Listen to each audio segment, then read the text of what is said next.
ऋग्वेद अध्याय 2 मंत्र 8। ओम अस्कन्नम अद्य देवेभ्यः आजम संभ्रियासम। ओम अस्कन्नम अद्य देवेभ्यः आजम संभ्रियासम। अंघृणा विष्णो मात्वा औक्रमिशं वसुमतीं अग्ने ते छायाम उपस्थेशम विष्णु स्थानम असि इतः इंद्रो वीर्यम अकृणोत ऊर्ध्वो अध्वरा आस्थात। अस्कन्नम अक्षुब्धकारी, आ उपसर्ग नहीं निषेध के अर्थ में हम जानते हैं। स्कंध धातु का अर्थ है क्षुब्ध होना, क्षुब्ध करना। अस्कन्न अक्षुब्ध या क्षुब्धकारी, जो क्षुब्ध नहीं होता। आज्यम गमनी प्राप्त, दोनों बातें एक ही हैं। अज धातु है, गत्यर्थक है, गति करना, चलना। तो इस अज धातु से आज्यम बना, गति योग्य गमनी को।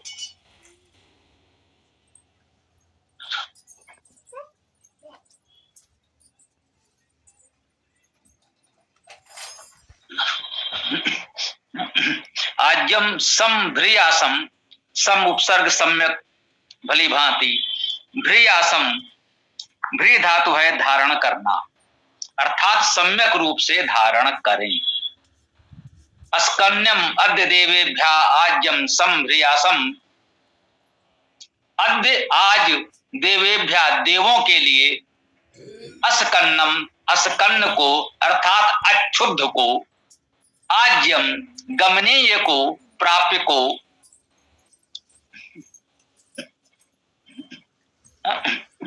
आज्यम संभ्रियासम सम्यक रूपेण धारण करें। आज हम देवों के लिए अक्षुब्ध गमनीय को सम्यक धारण करें।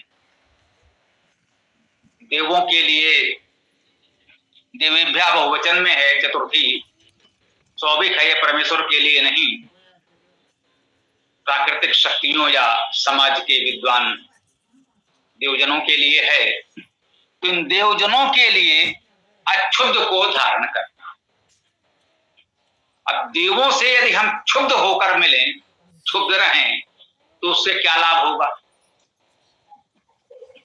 अशिष्टता होगी, हमें तो उसका कोई लाभ नहीं मिलेगा। देवों के लिए हमें अक्षुब्ध रहना है, कभी क्षुब्ध नहीं होना है। अब ये बात कही क्यों जा रही है, अक्षुब्ध क्यों कहा जा रहा है? कह सकते थे कि भाई देवों से सम्मान पूर्वक, प्रसन्नता पूर्वक मिले, सामान्य बात है, बहुत से मंत्रों में कही गई। तो जहां ये विशेष रूप से कहा गया है, देवों के लिए अक्षुब्ध रहें, क्षोभहीनता को धारण करें, कभी देवों से क्षुब्ध होकर न मिले। वे देवजन हैं, विद्वान हैं, हम उस योग्य नहीं होते। मान लीजिए उनसे संवाद करते समय, बात करते समय बहुधा होता है जाने अनजाने हमसे कोई भूल चूक हो गई, कुछ ऐसा हमने कह दिया, कर दिया जो उचित नहीं था, और वे विद्वान देवजन कहीं हमसे रुष्ट हो गए, उन्होंने कुछ कठोर भाषा में हमसे कह दिया। ठीक है, उनका अधिकार है, इतने साधना तपस्या करते हैं, हमारे लिए वेद विद्या का अमृत बांट रहे हैं, तो हमें इतना निर्वाह करना चाहिए। उनसे ये न कहें या अपेक्षा न करें, भाई ठीक है हमसे इतनी सी बात हो गई तो आप, ठीक है भाई, जो हमारे देवजन हैं, पिछले बार पितर भी आया था, जो पितर हैं, देवजन हैं, महान हैं, महत्वपूर्ण हैं, थोड़ा सा उन्हें इतना सम्मान दीजिए। स्वाभाविक है कि कहीं ना कहीं भूल तो हमारी ही होगी। वो अलग बात है कि हो सकता है हमसे कोई भूल हुई और उनके मन में उस समय थोड़ा सा क्षोभ है, आक्रोश है, और उस समय आपने कोई बात कही, हो सकता है आपने ऐसा कुछ अनुचित न किया हो और वो आपके प्रति भी रोष क्रोध व्यक्त कर दें। तो भी मान के चलें कि हो सकता है भाई कहीं होगा, व्यक्तिगत रूप से अपना सही हम दोषी हैं, कहीं ना कहीं किसी ने तो उनका मन दुखाया है। तो अस्कन्य होने का जो भाव है मेरे विचार से वो ये है कि उनके प्रति अक्षुब्ध होने का भाव सदैव रखना है। वे क्षुब्ध हो जाएं, वो क्रोधित हो जाएं, वे रुष्ट हो जाएं, हो जाने दीजिए। जो अपनी साधना का, तपस्या का, विद्या का अमृत समाज को बांट रहे हैं, उन्हें इतना विशेषाधिकार दे दीजिए। समाज की सामान्य व्यवस्था में जनप्रतिनिधियों को, विभिन्न पदों पर बैठे हुए लोगों को विशेषाधिकार प्राप्त होते हैं। तो मानकर चलें, जिसे कहते हैं कि एक ये भी लोकोक्ति कहावत है, राजा कभी गलती नहीं करता, राजा कभी भूल नहीं करता। अरे भाई मनुष्य है, भूल तो करेगा। इसका भाव यही है कि राजा की छोटी सी भूल चूक पर यदि आप दिखाने लग गए तो सिद्धांत रूप में तो कहें निश्चित रूप से व्यवस्था बदलेगी। किसी को आपने नियुक्त किया है तो थोड़ा सा तो उसे स्थान अधिकार देंगे। व्यवहारिक रूप से कह लीजिए कि राजा से अकारण विरोध ले लेंगे तो फिर आपका क्या होगा। तो जो भी राजा हैं, अधिकारी हैं, आज यूं कह लें अधिकार संपन्न हैं, सत्ता संपन्न हैं, साधन शक्ति संपन्न हैं, उनके लिए तो बहुत व्यवहारिक रूप से ये बात ठीक है, लोग ध्यान भी रखते हैं, रखना पड़ता है। क्योंकि यदि इनके साथ ऐसा कुछ हो गया तो फिर तो हमें हानि पहुंचा सकते हैं।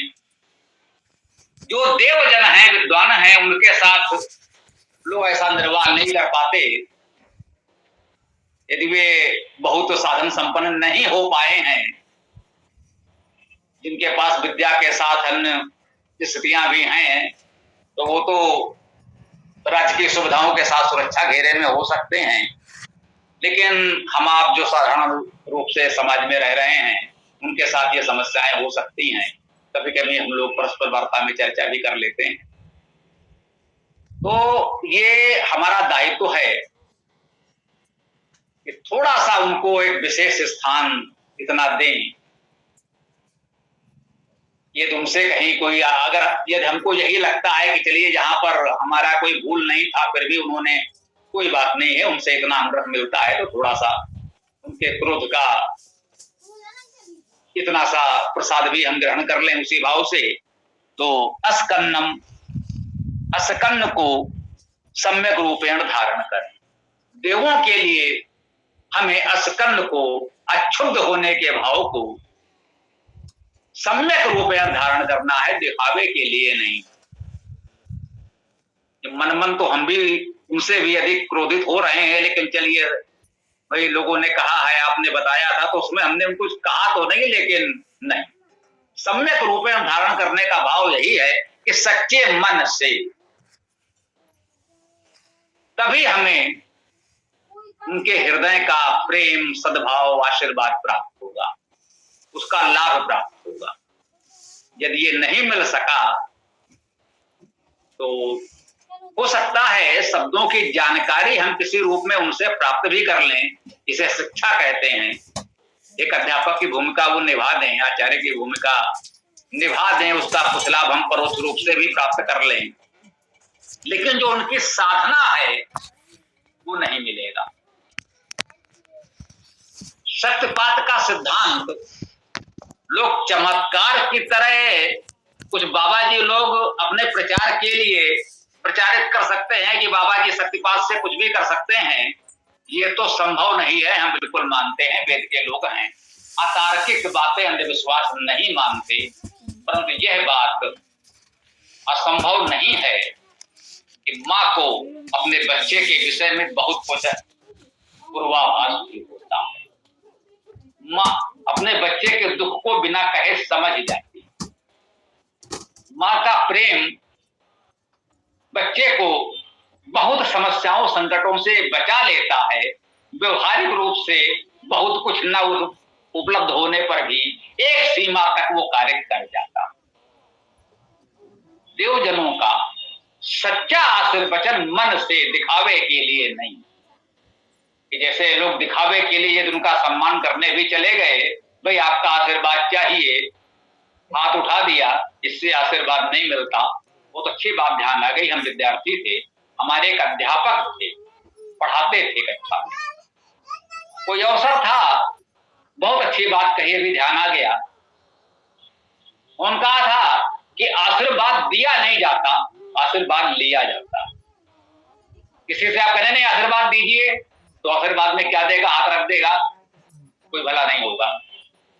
उसके हृदय से जब आशीर्वाद निकलेगा तो किसी को पता भी नहीं चलेगा, उसे दिखाने की आवश्यकता भी नहीं होगी। उस समय हम उसके निकट हों भी या ना हों, समझिए कि बहुत कुछ अमृत हमको प्राप्त हो जाएगा। ये असंभव नहीं है। मुझे लगता है एक सीमा तक ये सत्य है। कह सकते हैं, हो सकता है ये हमारा भ्रम हो, कुछ अतितार्किक लोग ऐसा कह सकते हैं कि भाई ये कौन सी बात हुई। कह सकते हैं कि थोड़ा बहुत मुझे इसका अनुभूति है जीवन में, भले ही कोई कहे ये भ्रम है।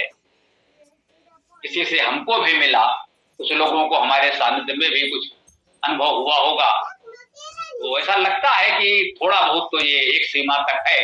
हाँ, चमत्कार की तरह बाबा जी के प्रचार के लिए इसका उपयोग नहीं हो सकता। वे बड़े चमत्कारी हैं, बस उनके दर्शन मात्र से आपके सारे कार्य सिद्ध हो जाएंगे, ये तो असंभव है। इसमें इस भ्रम में हमें नहीं पड़ना है।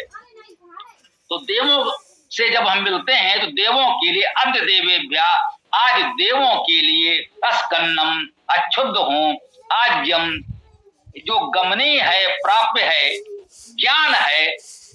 गत्यर्थक धातुओं में गत के साथ साथ जानना और पाना, प्राप्त करना, पहुंचना का अर्थ भी निहित होता है। वेद की भाषा का यह भी एक सामान्य नियम है। अभी भी हम लोग व्यवहार में कहते हैं कि भाई वो जहां बोलता है, वो जहां से बोल रहा है, वहां तुम पहुंच नहीं पाओगे, वहां तुम जा नहीं पाए। वो जहां से बोल रहा था वहां तुम जा नहीं पाए। यहाँ जाने का अर्थ ये नहीं है कि एक स्थान से दूसरे स्थान पर पहुंचना। यहाँ जाने का अर्थ जानना, समझना ही है। उसके भाव को, उसके अर्थ को पा लेने से है।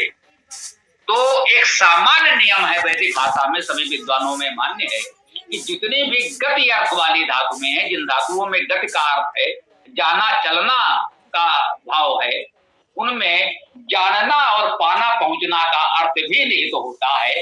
तो आज में भी यही बात है। आज गत्य अर्थक धातु है।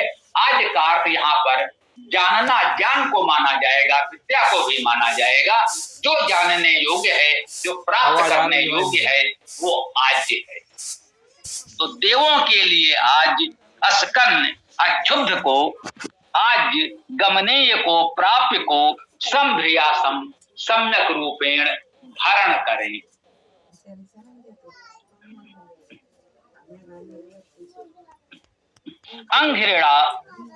अंघृणा विष्णु मात्वा अक्रमसम वसुमती। ठीक है, अंघृणा का अर्थ है शीघ्रता से।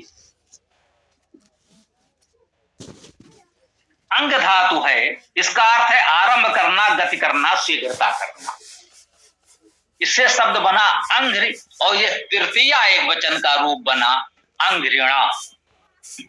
तो शीघ्रता से, गतिशीलता से, प्रगति से, ये से हम जो कह रहे हैं तृतीया है, तो आप इसके द्वारा इसके साथ का अर्थ दे सकते हैं कि शीघ्रता के साथ, प्रगति के साथ विष्णु, हे विष्णु, हे सर्वव्यापक परमेश्वर।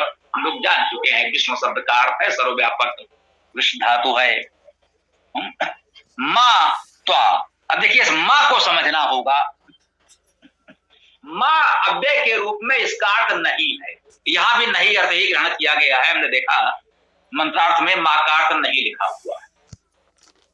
वेद में बहुधा माम जो सर्वनाम है, माम का अर्थ है मुझको, उसमें जो अंतिम हलंत मां है वो लुप्त हो जाता है, केवल मां शेष रह जाता है। उसका अर्थ मुझको भी हो जाता है। मां अव्यय के रूप में उसका अर्थ नहीं है, परंतु मां कहीं कहीं माम के स्थान पर सर्वनाम के रूप में आता है, तो उसका अर्थ मुझको हो जाता है। यहाँ बहुत सावधानी पूर्वक वेद मंत्र का अर्थ हमें करना होता है कि यहाँ पर मां को हम अव्यय मानकर नहीं निषेध का अर्थ लें, या सर्वनाम मानकर मुझको का अर्थ लें। ये हमें विवेक से निर्णय करना होता है। यहां पर आपका विवेक ही कार्य करेगा और कोई माध्यम नहीं। तो ये सावधानी बरतेंगे, कहाँ क्या आवश्यकता है। मुख्य नियम हमने आपको यही बताया है कि पूरे मंत्र के शब्दों को देखकर देखेंगे कि पूरे मंत्र का क्या अर्थ निकल रहा है। तो ऐसे शब्द जिनमें दो विपरीत अर्थ हो सकते हैं, अलग अलग अर्थ हो सकते हैं, तो उनमें से किस अर्थ को चुनना है, तो ऐसे में निर्णय हमें विवेक पूर्वक लेना होता है। यहाँ पर मां का अर्थ नहीं ये किया गया है। तो तुमको विष्णु हे सर्वव्यापक परमेश्वर, तुमको अग्रणा अवक्रमशम वसुमतीम, अग्रणा अर्थात शीघ्रता से, अवक्रमशम अब उपसर्ग ये तो ठीक है, क्रमशम अवक्रमित करें। देखिए अवक्रमशम का अर्थ अवक्रमित करें, उन्हीं शब्दों में एक प्रकार से कह दिया गया। अवक्रमशम में अव तो उपसर्ग हो गया, क्रम धातु है, तो अभिक्रमण करना, अतिक्रमण करना, ये जो क्रम धातु है इसी में भी उपसर्ग लगता है तो विक्रम हो जाता है, परा उपसर्ग लगता है तो पराक्रम हो जाता है। तो अवक्रमशम का अर्थ भी वही होगा, अवक्रमण करें। यद्यपि अव उपसर्ग कुछ निम्नता का बोधक है, अर्थात बहुत अधिक तेजी न दिखाएं, आगे तो बढ़ना है। क्रम धातु का मुख्य अर्थ शीघ्रता से आगे बढ़ना है, साहस के साथ आगे बढ़ना है, ठीक है। यहाँ अवक्रमशम कहा गया है कि अति उत्साह भी न दिखाएं, बहुत अधिक पराक्रम बिना सोचे विचारे न दिखाएं, अति उत्साह, अति कह सकते हैं कि अति हर कार्य में अच्छी नहीं मानी जाती है, तो थोड़ा सा विवेक पूर्वक अवक्रमण करें, अतिक्रमण ना करें, इसे यूं कह सकते हैं। अभिक्रमण करें, आगे बढ़ें, शीघ्रता से चलें, निर्भयता से चलें, परम सोच विचार कर विवेक से चलें, थोड़ा सा मध्यम गति से चलें, निम्न गति से चलें, बहुत तेज न भागें, उससे हानि भी हो सकती है। तो ये भाव भी अवक्रमशम कहकर संभवता व्यक्त कर रहे हैं। वसुमतीम, वसुमती को द्वितीय एक वचन, वसुमती का अर्थ हुआ वसुयुक्त। वसु हम जानते हैं, वसु धातु का अर्थ बसना, बसाना। वसु का अर्थ हुआ जो बसाए, वो वसु। ईश्वर को भी हम वसु कहते हैं क्योंकि वो सबको बसाता है। हम अन्य देवजनों को वसु कहते हैं जो हमें बसने में कुछ भी सहायता कर सकते हैं, किसी भी रूप में, संसाधनों से या मार्गदर्शन विद्या से, उन्हें भी हम वसु कहते हैं। वसुदेवों को कहा जाता है, बिल्कुल ठीक बात है। वसुमती का अर्थ है वसु से युक्त, जो वास से युक्त है, लोगों को बसाने की भावना से युक्त है, उनको भी कह सकते हैं। अब कह सकते हैं ये थोड़ा स्त्रीलिंग का तो प्रत्यय है, वसुमान हो सकता था पुल्लिंग में, ये वसुमती कहा गया है तो स्त्रीलिंग है। अवक्रमशम वसुमतीम, जो वसुमती है, वास युक्त है, सबको बसाने की भावना से युक्त है, उसको अंघृणा शीघ्रता के साथ अवक्रमित करने वाले वसुमती को शीघ्रता के साथ। अब ये वाक्य आगे चलकर पूरा होगा, अभी क्रिया नहीं आई है।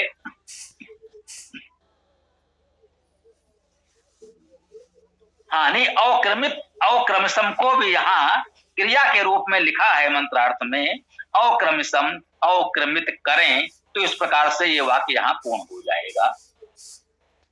हे विष्णु, हे व्यापक परमेश्वर, तुमको शीघ्रता के साथ वसुमती को अवक्रमित ना करें, तुम वसुमती को अवक्रमित ना करो। मां है नहीं किया, कह रहे हैं हे विष्णु, तुम शीघ्रता के साथ अग्रणा वसुमती को अवक्रमित ना करो। जो वसुमती है, वास युक्त है, सबको वास देने वाली शक्ति है, उस देव शक्ति को अवक्रमित ना करें। अब यहाँ अवक्रमित का अर्थ, अवकार्थ नीचे ही वही है, क्रम धातु का अर्थ वही है, उसे अवक्रमित ना करें, कह सकते हैं कि उसका अवक्रमण ना करें, उसे नीचे ना गिराएं।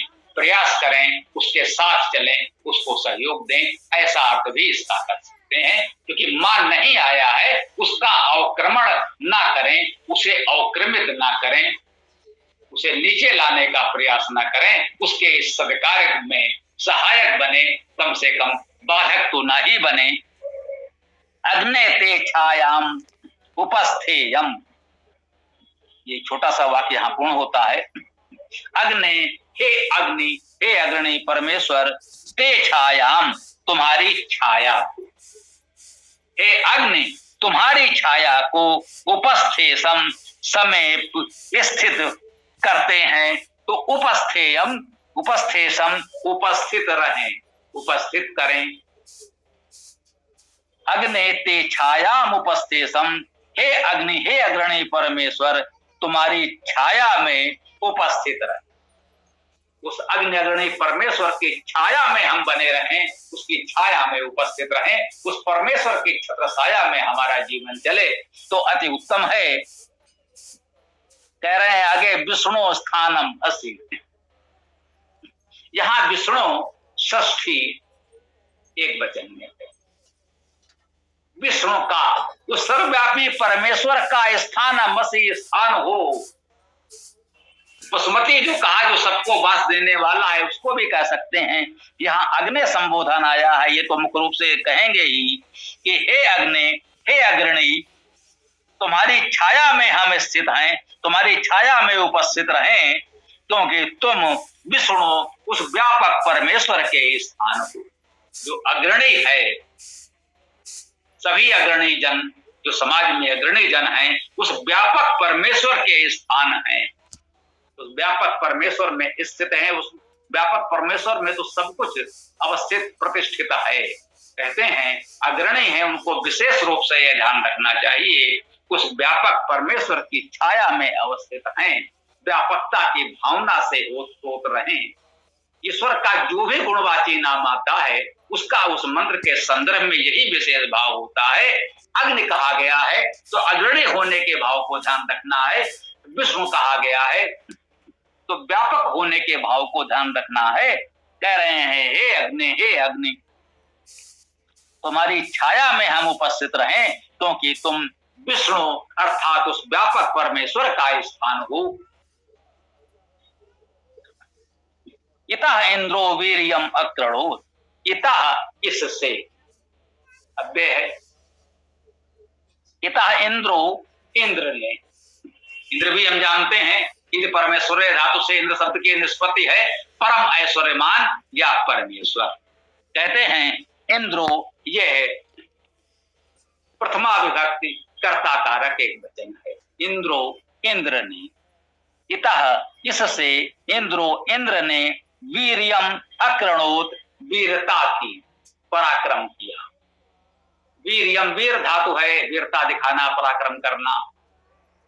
वीर्यम, वीरता को, अक्रणोत, किया, ये क्रिय धातु है, करना, उसी का वैदिक रूप है अक्रणोत। लोक में अकरोत हो सकता है।